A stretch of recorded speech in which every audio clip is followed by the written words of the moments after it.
AI recipes offer a powerful capability to apply various AI models, mathematical operations, and formatting functions to the data within a dataset.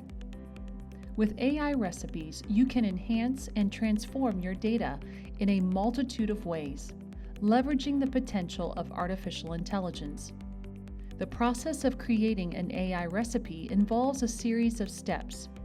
To begin, you need to access the AI recipes page and locate the plus icon located at the top right corner of the page.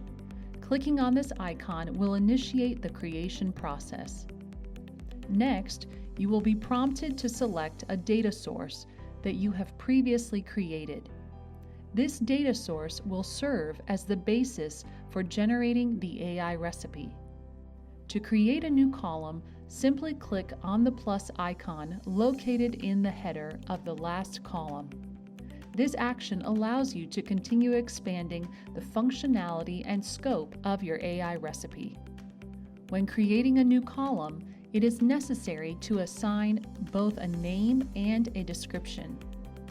The name provides a unique identifier for the column, and the description, on the other hand, provides a clear and concise explanation of the purpose or content of the column.